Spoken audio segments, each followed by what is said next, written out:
हल्द्वानी में यूँ तो कई समस्याएं हैं, लेकिन एक समस्या ऐसी है जहां पर छोटे छोटे बच्चे हल्द्वानी की सड़कों पर भीख मांगते हुए और कूड़ा बीनते नजर आते हैं। ये समस्या हल्द्वानी में एक दिन की नहीं है, बल्कि सालों से चली आ रही है। पुलिस भी इस पूरे मामले में इन बच्चों को इस धंधे से निकालने के लिए लगातार काम करती है, लेकिन फिर भी ये बच्चे इसी पैसे में लौट के आ जाते हैं।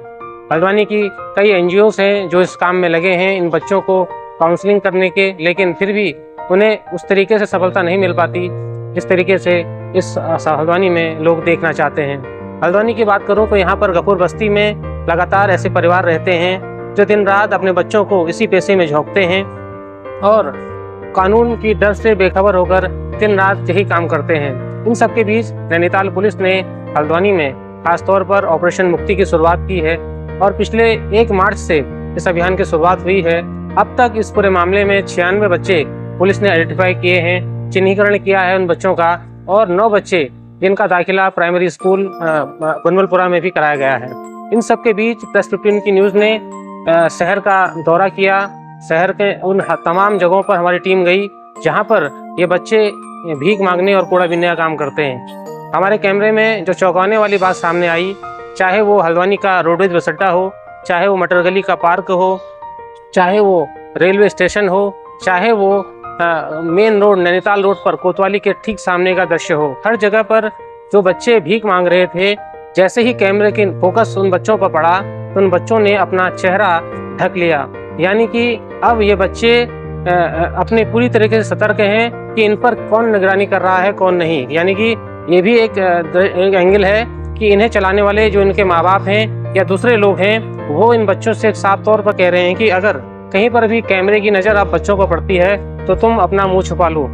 तो ये एक बेहद ही ऐसी तस्वीर है जहां पर पुलिस भी सोचने को मजबूर है कि आखिर ये बच्चे क्यों नहीं मान रहे हैं और कौन इन बच्चों को चला रहा है।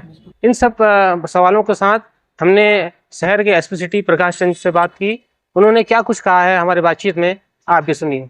नमस्कार, मैं हूं संजय पाठक और आप देख रहे हैं प्रेस 15। हल्द्वानी शहर में आमतौर पर आपने देखा है तमाम सड़कों पर बच्चे भीख मांगते हुए और कूड़ा बीनते हुए नजर आते हैं। ऐसे में ये तस्वीर जहां शहर को एक तरीके से ख़राब करती है, वहीं हमारे सामाजिक सरोकारों को भी सामने रखती है कि किस तरीके से हमारा समाज आज बन रहा है।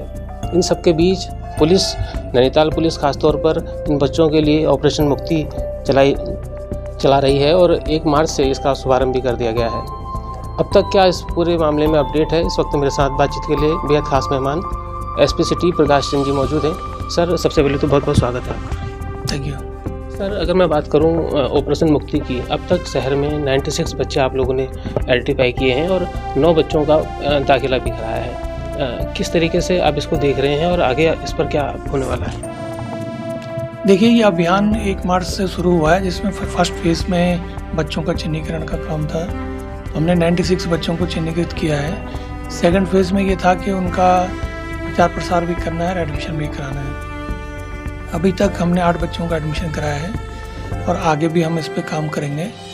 ये अभियान केवल मार्च का ही नहीं है, ये निरंतर जारी रहेगा और ये पुलिस इस पे लगातार पिछले साल भी पुलिस ने काम किया है, अच्छा काम किया था और इस वर्ष भी काम करेंगे। सर, इसमें एक हमने जब शहर में मुआयना किया है और एक तस्वीर सामने आई है कि जो बच्चे लगातार इस पेशे में जुड़े हुए हैं, जिन माँ बापों ने अपने बच्चों को इसमें झोंका हुआ है, वो बच्चे अब जब कैमरा उनकी नज़रों पर पड़ रहा है तो वो एक तरीके से अपना चेहरा छुपा रहे हैं। यानी कि वो अलर्ट हैं कि उन पर किसी की नज़र न पड़े, वो कैमरे में कैद बनाए। तो इस बात को आप किस तरीके से देख रहे हैं? देखिए, आपके उससे ये मेरे संज्ञान में आया है। मुझे लगता है कि अब जो बच्चे चिन्हीकरण में हैं या जिनका हम एडमिशन कराने की कोशिश कर रहे हैं, ये कहीं ना कहीं फिर लौट रहे हैं। इसके पीछे क्या कारण है? अगर कुछ ऐसा जेन्युइन कारण या कोई मामला ऐसा प्रकाश में आता है तो निसंदेह उसके खिलाफ कार्रवाई की जाएगी पेरेंट्स के खिलाफ। सर, अभी नैनीताल पुलिस लोकसभा चुनाव में व्यस्त है, तमाम जिम्मेदारियां निभा रही है। ऐसे में ये अभियान अभी उतना सक्रिय नहीं है, लेकिन आपने विश्वास दिलाया कि आने वाले वक्त में भी ये आगे जारी रहेगा। सर, जो माँ बाप इस पेशे में बच्चों को झोंकते हैं, खासतौर पर उनको दंडित करने के लिए या उनको एक प्रकार से इस तरीके से वो बच्चों को न भेजें, इसको लेकर पुलिस की क्या रणनीति है? देखिए, इसमें ना अवेयरनेस, जागरूकता एक महत्वपूर्ण कदम है या एक लेसन है कि हम अधिक से अधिक जागरूकता प्रोग्राम चलाएंगे। पेरेंट्स को, पब्लिक को, सारे एनजीओज़ को, सारे और जो भी हमारे साथ जुड़े हैं विभाग, उनको साथ लेके चलेंगे। और पब्लिक को हमें अवेयर करना है, क्योंकि एक ये पुलिस का ही काम नहीं है।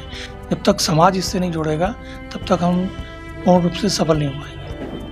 तो मेरे साथ थे एसपी प्रकाश चंद जी, जो बता रहे थे कि बच्चों को अगर भिक्षावृत्ति और इस तमाम गिरोह से आज़ाद करना है तो हम सब की ये जिम्मेदारी है कि हम अपने इस सामाजिक दायित्व को निभाएं, और ख़ासतौर पर जो लोग अपने बच्चों को इस पेशे में, इस धंधे में धकेल रहे हैं, उन पर हम लोग निगरानी करें और पुलिस का सहयोग भी करें।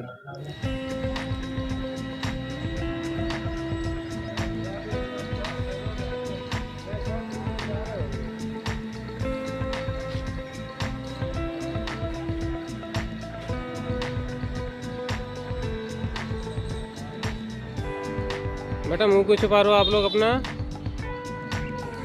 क्या बच्चों, मुंह को छुपा रहे हो आप लोग? आप लोग स्कूल जाते हो? स्कूल जाते हो आप लोग? एडमिशन कराया था तो हमारा स्कूल क्यों नहीं जा रहे हो? तो आप भीख क्यों मांग रहे हो यहाँ पे? हैं?